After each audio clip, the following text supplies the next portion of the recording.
Chapter है शहर, व्यापार और शिल्प, और उसमें हम लोग जान रहे हैं कि विविधता अलग अलग प्रकार के मिलेंगे और ये प्रशासनिक नगर है। यानी कि जो सल्तनत काल में, मध्यकाल में जो शासन किया उसी के बारे में हम लोग को पढ़ना कि कौन कौन सा शहर था और कौन कौन सा व्यापार किया उन लोगों ने, और क्या शिल्प यानी कि वास्तुकला और हस्तकला ये सब बताया हो। अब हम लोग जाने हैं कि ये प्रशासनिक नगर क्या कौन कौन सा था। तो सबसे पहला दिल्ली बनाया गया था। क्या बनाया गया था? अभी भी हमारा जो है एक तरह से प्रशासनिक नगर है ना। दिल्ली हो गया, उसके बाद लाहौर, है ना, उसके बाद तंजावुर, उसके बाद यानी कि और भी बहुत सारा ऐसा शहर था जो प्रशासनिक शहर बनाया गया था, है ना। उसके बाद देख लो कि और कौन सा। ये 1585 से 98 तक किसके राजधानी था? तो अकबर के टाइम में राजधानी था। ठीक है, यानी कि ये बोल रहा है कि अकबर की राजधानी रहा कब से कब तक? 1585 से 98 तक। ये हस्तशिल्प का उत्पादन केंद्र था। हस्तशिल्प मतलब हाथ से बनाया जाने वाला शिल्प, है ना। उत्पादन केंद्र यानी सेंटर वहां था वो। उसके बाद बताया जाता कि तंजावुर चोल शासकों की राजधानी थी।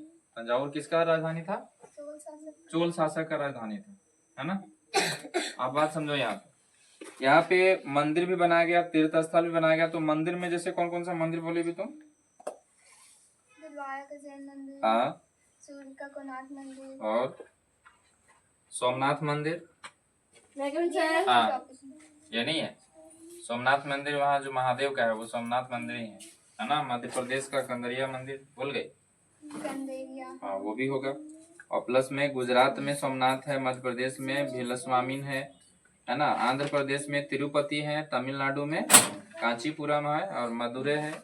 और ये सब मंदिर प्रमुख थे। वहाँ के तीर्थ स्थल धीरे धीरे क्या हुए? तो तमिलनाडु जो है तिरुवन्नमलई, और राजस्थान में अजमेर में, ये सब में पाया जाता है तीर्थ स्थल। ठीक है, तमिलनाडु में कौन सा फेमस मंदिर है? तमिलनाडु में हाँ, रामेश्वरम। कौन सा है? यहाँ पे कांसा के द्वारा जो है लुप्त मोम तकनीक द्वारा ये बनाया गया है ना।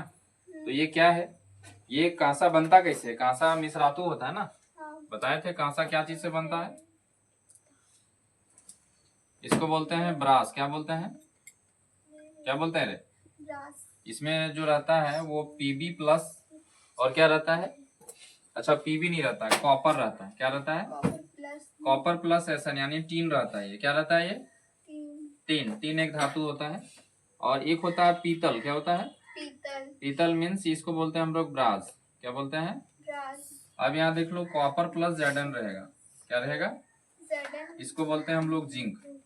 यानी कि कॉपर में जिंक मिलाएंगे तो पीतल बन जाएगा, और टीन मिलाएंगे तो कांसा बन जाएगा। तो ये कांसा द्वारा बनाया गया था, लेकिन रांगे का अनुपात अपेक्षाकृत अधिक था। इसको रांगा भी बोलते हैं। क्या कहते हैं इसको? है ना। जो हम लोग देखते होंगे कभी तो लोग ये वाला देखिए, अरे सोल्डरिंग वायर देखिए तुम लोग, जिसके द्वारा सोल्डरिंग किया जाता है। वो वायर देखिए?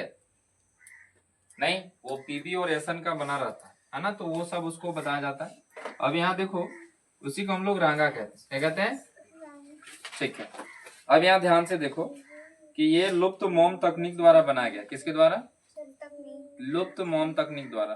ठीक है, उसके बाद बताया जाता है कि ये मोम जो है एक प्रतिमा तैयार की, चिकनी मिट्टी का लेप लगाया जाता है और फिर उसमें सूखने के लिए छोड़ दिया जाता है। उसके बाद क्या किया गया कि गर्म करने पर ये मोम क्या हो जाता है? पूर्णतः फिर से पिघल जा सकता है ना। उसके बाद क्या बताया जा रहा है कि ये मिट्टी का आवरण छोटा सा होता है, छेद बनकर पिघला हुआ निकाल दिया जाता है।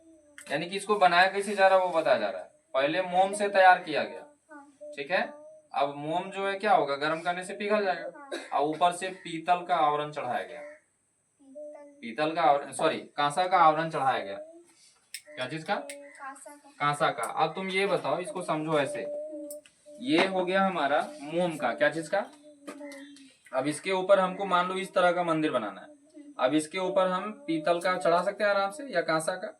अब चढ़ाने के बाद कांसा तो नहीं गलेगा, गर्मी से गलेगा, लेकिन ये गल जाएगा, और जो हमको बनाना था वो इसके जैसा बन गया। आया बात समझ में? तो ये था हमारा हस्तशिल्प। क्या था वो?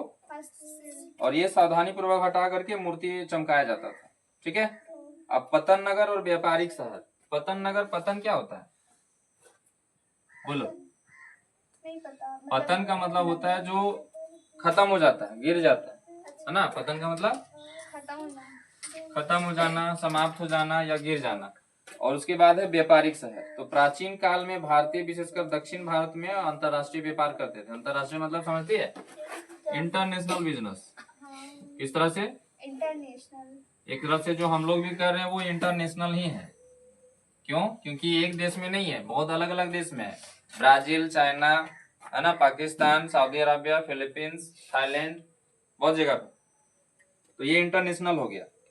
अब यहाँ पे क्या होता था कि अंतरराष्ट्रीय सक्रियता दिखते थे। मध्यकाल में भी यह जो है सिलसिला जारी था। मध्यकाल मतलब जो कौन कौन सा काल होता है? 3 काल, प्रागैतिहासिक काल, मध्यकाल और आधुनिक काल। कौन कौन सा? प्रागैतिहासिक काल, मध्यकाल और आधुनिक काल। ऐसे कैसे बोलती है? उसके बाद यहाँ पे देखो, समुद्री रास्ता से आदमी यहाँ आता था व्यापार करने के लिए, है ना। भारत में कैसे आता था आदमी? वास्को डी गामा भी आया, कैसे आया था? समुद्री रास्ता था, है ना। उसको हम लोग अच्छा से बताएंगे अभी कैसे, कौन से रास्ता से आया था, Cape of the Hope road से आया था वो, है ना। चलो उसके बाद देखते हैं हम लोग कि इसी को बोला जाता है कि बंदरगाहों में अहम भूमिका होता है। बंदरगाह समझती है? जहाँ पे बोट आके ठहरता है, बोट का स्टैंड। क्या चीज का? Boat stand. इसको हम लोग बोलते हैं बंदरगाह। क्या कहते हैं? तो ये बंदरगाह का नाम था मसूलीपट्टनम। क्या नाम था? ये बाद में नगर जो है विकसित हुआ और इसका पतन कहा जाने लगा। कुछ शहर में जो है मुर्शिदाबाद रेशमी वस्त्रों के लिए प्रमुख केंद्र बन गया। मुर्शिदाबाद तो वही हुगली नदी के किनारे है। किसके नदी?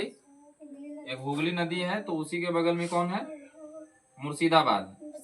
कौन सा है? मुर्शिदाबाद।